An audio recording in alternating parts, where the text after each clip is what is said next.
அறிஞர்களுக்கு புகழ்பெற்ற தொண்டை நாட்டில் பல்லவ மன்னர்களால் ஆளப்பட்ட தமிழ்நாடு மற்றும் ஆந்திர பிரதேசத்தின் ஒரு பகுதி குன்றத்தூரில் பிறந்தவர் சேக்கிழார். அவர் ஒரு சைவ குடும்பத்தில் பிறந்தார்.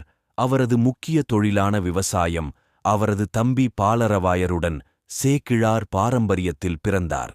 அப்போது இப்பகுதியை ஆண்ட சோழ மன்னன் 2ஆம் குலோத்துங்க அனபாயா சேக்கிழாரின் புத்திசாலித்தனம், நேர்மை மற்றும் சிறப்பு ஆகியவற்றால் ஈர்க்கப்பட்டு அவருக்கு உத்தம சோழ பல்லவர் என்ற பட்டத்தை வழங்கி தனது பிரதமராக்கினார். சேக்கிழார் திருநாகேஸ்வரத்தில் சிவபெருமானின் தீவிர பக்தராக இருந்து அந்த கோயிலில் பல சேவைகளைச் செய்தார். குன்றத்தூரில் ஒரு கோயிலை கட்டி அதற்கு திருநாகேஸ்வரம் என்று பெயரிட்டார். கலைகளில் வல்லவரான அன்பாயா என்ற மன்னன் தமிழ்க் காவியமான ஜீவக சிந்தாமணி போன்ற படைப்புகளை எப்போதும் போற்றிக் கொண்டிருந்தான். அர்ப்பணிப்புள்ள அமைச்சராக சேக்கிழார் அரசனுக்கு வழிகாட்டுவதை தன் கடமையாகக் கருதி ஜீவக சிந்தாமணி போன்ற இலக்கியங்கள் இம்மயிர. ஜீவக சிந்தாமணி போன்ற இலக்கியங்கள் இம்மயிர்க்கோ மறுமை வாழ்வுக்கோ நன்மை செய்யாது என்று அறிவுறுத்தினார்.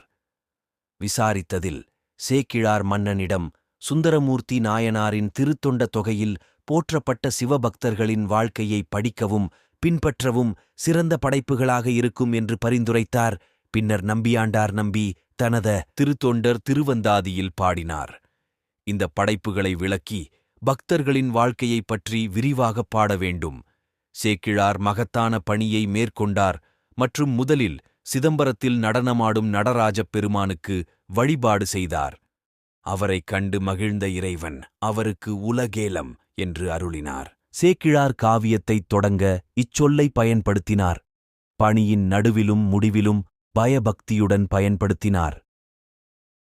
சிதம்பரம் என்ற புகழ்பெற்ற நகரத்தில் நடைபெற்ற மாபெரும் நிகழ்வில் அறிவாளிகள், மகான்கள் மற்றும் குடிமக்கள் முன்னிலையில் மாபெரும் காவியமாக பெரிய புராணமாக பெரும் பணி நிறைவடைந்து வழங்கப்பட்டது.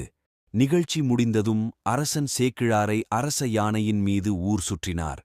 அவர் பெரிய புராணத்தை 12ஆம் திருமுறை என்று அறிவித்தார். திருத்தொண்டர் புராணம் என்றும் அழைக்கப்படும் பெரிய புராணம் சேக்கிழாரின் ஒரே படைப்பாகும். பெரிய புராணத்தை எழுதி முடித்த சேக்கிழார் 61 துறவிகளின் வாழ்க்கையை முழுமையாகப் பின்பற்றி சிவபெருமானின் திருவடிகளை அடைந்தார்.